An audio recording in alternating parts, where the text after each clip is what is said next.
Hey guys, what's going on? It's that one guy here. Coming back with a video. I'm going to be covering chapter 2 entirely. So mission 1 and 2, I'm going to be playing through that. Um, so yeah, sorry about the long pauses between my videos and the lack of commentary lately. Just been very busy with just work and just other real life things and everything. But I figured I'd try to do some commentary on this game, or rather on this gameplay video. So far, my thoughts on the Spotlight. I've already completed it. Just to let you know, this is a pre-recording. I've already completed it, and yeah, you know what? The last mission, uh, the very last mission, Megatronus is not that hard. It's really just that stupid mini boss, Cyclonus. That's just a goddamn pain he has to deal with. What mods did he have? He had not reflect range. It's the one where every basic range shot heals the enemy bot, and Cyclonus, his passive whenever he gets one power bar. He has that dark pulse, which just like it's so annoying because you have to be very careful with how you fight him, because every range shot pretty much just heals him. You can't really just jump in on a melee, or you can't really finish a combo when he's finishing up one power bar or charging up a power bar. Rather, and because you are meleeing him, he will actually charge up his bar faster. So you need to find a bot or just a team that can handle that can essentially juggle his power rate. And the only one that I have that was actually effective was Shockwave. Thank God for that. I can't use Waspinator because he's very range dependent. So I only had Shockwave, so I had to use my block to receive that range shock bonus. If you don't know what that is, basically every time he blocks an incoming basic range attack, he gets a stack of like shock range damage. I don't know how to really explain it. But he gets that, and for every successful basic range that hits the enemy bot, he inflicts shock damage. So, and that shock damage actually drains the enemy's power. So, yeah, there was no other way for me to really deal with it other than Shockwave. And even then, it was still a huge challenge. And I had to build it, well, I had to bring some bots that had range heavies. Because melee heavies, they're not going to be that useful because, one, every successful melee heavy that successfully lands actually just like it doesn't do you any favor. Yeah, it damages them, but he gains more power, and you can't you don't want him to get more power, because every time he gets a power bar, he shoots that goddamn dark pulse, and he does so much damage to your bots. And with a team of 4 stars and even 5 stars, it still does a lot of damage. And of course, this mini boss is beefed up, so it's very tanky. I think it has like, what, 70,000? No, wait, 50 or 70,000 hit points, and it just wears down your entire team. I fought him like at least 2 times before I finally was able to take him down.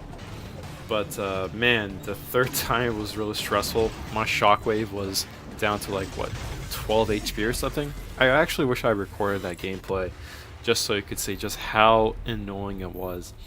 As I'm pretty sure most of you who have completed the Spotlight already know what it's like to deal with him.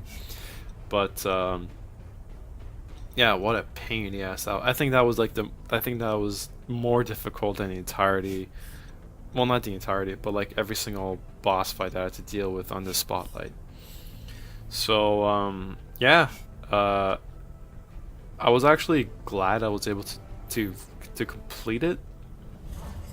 Because yeah, I don't want to use any energon or any items. It's just like a principle, I guess, or like a little goal of mine to try to not use any of them. Just try to go through it with skill.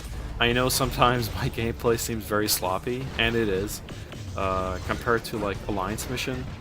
I just sometimes don't care if I get hit. Aside from the Cyclonus fight, I generally, you know, just like kind of half-ass it, because, you know, my bots are pretty good. They can handle what's being thrown at them. I don't have to go through the trouble of just being very careful with how I play. Oh yeah, that was bad. I can't believe I missed that dodge. Ah, yeah, the Bumblebee special too can be a little bit tricky, but wow, I actually, yeah, damn evade. Anyway, I feel like I'm just like jumping all over the place, but yeah, this spotlight was interesting. I do like the mini bosses. They make it a little bit more difficult, especially with people who have like really beefed up rosters. I know there are people who have 3 or 4 rank 4 5 stars, and 3 of them are probably at like Forge 100, and God, it's just a crazy team to have, honestly. Yeah, so like I think Kabam just updated the spotlight difficulty just for them. You know, it's like, here you go, you know, have fun. So yeah, but for the rest of us who really have to complete master and whatnot, it's just an added difficulty, which again, I don't mind. Yeah, my video just went wonky there. That was weird. But on the flip side, you do get higher rewards. You get a full tier 3 alpha. That's huge, man. That is absolutely huge. And moreover, you get I think upon completion and for finishing, like 100%ing and actually finishing the spotlight, you actually get 2 tier 3 class crystals. So that's pretty good too. What else did they update actually? I forgot. Wow, 12,000 hits. Yeah, Bludgeon with Swordmaster Synergy and his signature passive that comes up. He can do a lot of crit damage. It's actually pretty insane. So I went with the Swordmaster Synergy here.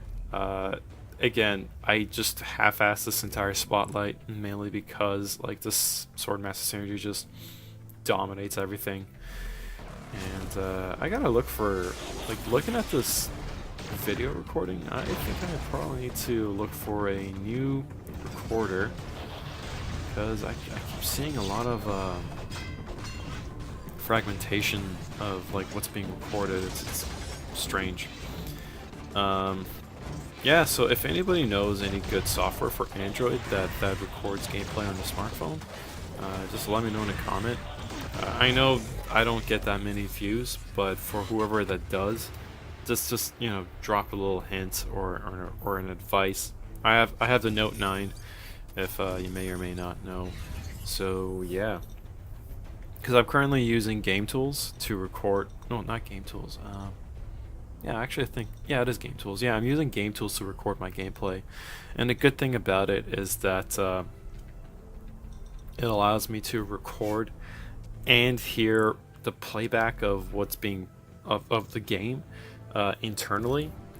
So it records that, but I can't speak live, so it can't record internally and externally, if that makes any sense, if you understand what I just said.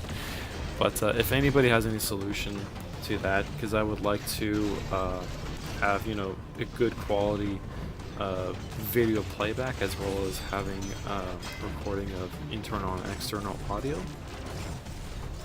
that would be greatly appreciated. In other news, there's also been a reward update for Alliance mission, where the top 1 to 3 ranking alliances they get 2,500 tier 3 alpha, tier 3 alpha essences. So after a month, if an alliance is consistently in rank 1 to 3, they'll finish, you know, a tier 3 alpha. Hopefully, my alliance will be able to do that. Our position goes unchallenged. It stays between 2 or 3, because Omega's at the top. They run really high difficulty, and they got like an insane roster to back that up. Not just players, but bots too. Inkosley is on. I don't know how to pronounce his name. Inkosley, or Night Skies rather. He's on Omega, whereas Synthwave and I are on Kaon. And yeah, hopefully we'll remain on top of the leaderboards for Alliance Mission, and I can get myself a you know, a 3-man rank 4 5-star team. When I'm trying to figure out who to really rank up, I've ranked up a couple of bots to rank 3. I've done Dinobot, as you can see here. I've ranked up Primal, as you've seen in a previous video. And recently, off screen, I've ranked up Waspinator, so I have a nice Beast Force energy going on. However, I'm not really too fond of that team, mainly because I'd rather have like Scorponok, maybe Rhinox, and then Primal, because, you know, I feel like those are much better bots than, say, Waspinator and Dinobot. Dinobot really gets its use if you use them in conjunction with Swordmaster's energy, and like, damn, those, like, he hits like a truck with that, especially if you use Special 2, because Special 2, I think the last hit essentially has a higher crit rate, and as you just, like, you know, slowly ramp up the whatchamacallit, the crit damage with every hit, I've seen him do like 35,000 damage, and that's just insane. Like, it's absolutely bonkers. Yeah, so I'm just trying to figure out what my roster will be. I already have a rank 4 Shockwave. Yeah, I'm really hoping I'll get like a G1 Megatron, and if I do get him, hopefully I'll dupe him at some point, and then after that I'll put a lot of points towards his signature upgrade, because it's so useful. Yeah, man, like, I really love G1 Megatron. I already used his 4-star version in Alliance Mission, and man, he like, up against any sort of brawlers, say for example Mortarmaster, Grimlock, Grindor, he's like so useful against those guys, because he just like uses their passives straight up against them. And to give you an idea, I play the middle path in the first section, the middle path again in the second section, and then I think path number 3 and the third section. And yeah, so that's where Megatron just shines. All except for facing against Blaster. I absolutely hate Blaster. Yeah, so hopefully I'll get a G1 Megatron. If possible, if I at any point roll a Megatronus, oh man, that would be amazing, because I think Megatronus is the most broken bot in the game at the moment, aside from Wheeljack, mainly because his Special 2 and Special 3, if he's on that blue relic, I forgot what the name is, he can seriously outlast the entirety of AM. Like 13 or 15% heal is really strong. Oh, I think here I'm about to use Special 2 here. Okay, let's see how much damage he does on the last hit. Okay, that was disappointing. I think he, yeah, the last 2 hits were critical hits, so he couldn't really ramp up the damage on the last set of that special too. Anyway, yeah, Megatronus, his healing factor is just out of this world. So yeah, he like, you've seen the I Nights guys. If you know, like, undoubtedly watch him. He has that video of his Alliance mission gameplay, and the guy, his Megatronus does so much damage, and he heals up whatever damage that was inflicted upon him like it's nothing. It's such a incredibly powerful plot. Yeah, so if I were to get those three, I think my Alliance mission team would just be really stacked. Because one, Megatronus. The reason why I'm saying Megatronus is not just like his kit, but his synergies. What he grants to any Decepticon team, it's fantastic. You know, the power rate that he gets from fighting Autobots, that's really strong in my honest opinion. And yeah, so if I were to get that team, wonderful. Ooh, 10,000 damage. Ooh, God, I love Bludgeon, man. God, just that fight was going so bad too, and then he just comes in with that special 2 and just wipes him out. Jeez. Bludgeon's really underrated, by the way. I feel a lot of people like they count him out as a proper warrior bot, but the guy really gets the job done.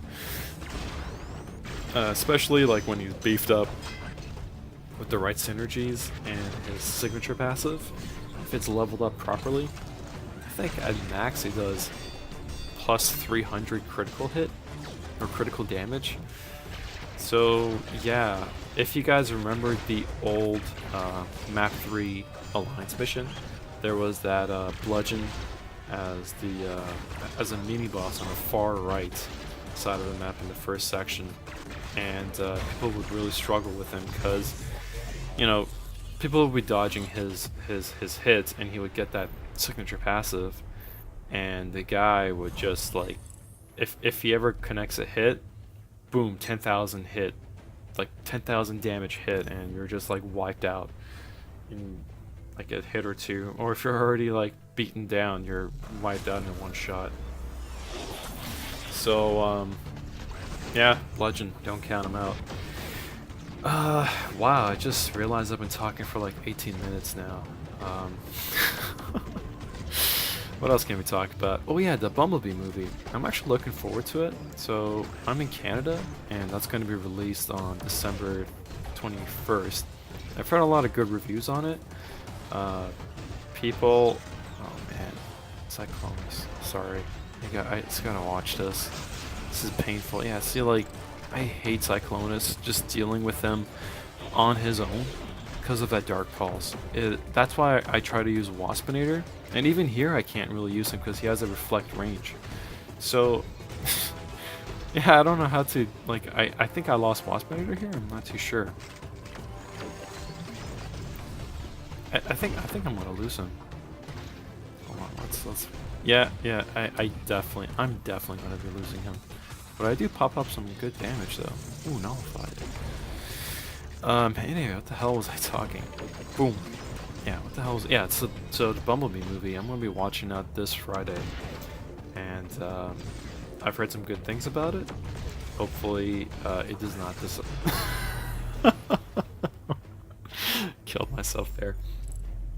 Anyway, hopefully it does live up to the expectations, despite it having really high review scores on Rotten Tomatoes, and just, you know, the feedback that some Transformer fans are giving it. It's nothing like the Bay Transformers movies, where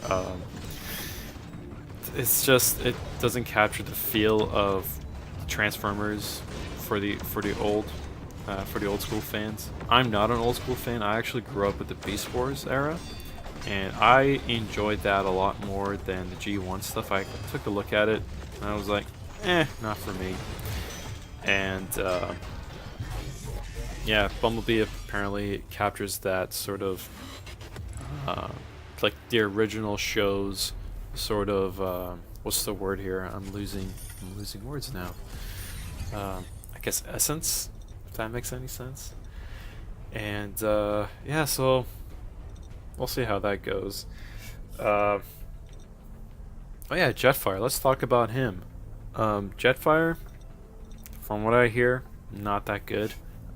There's been a lot of discussion in Kaon and just the Forge family, whereas if like Jetfire is any good, and thus far the response has just been he's pretty lackluster.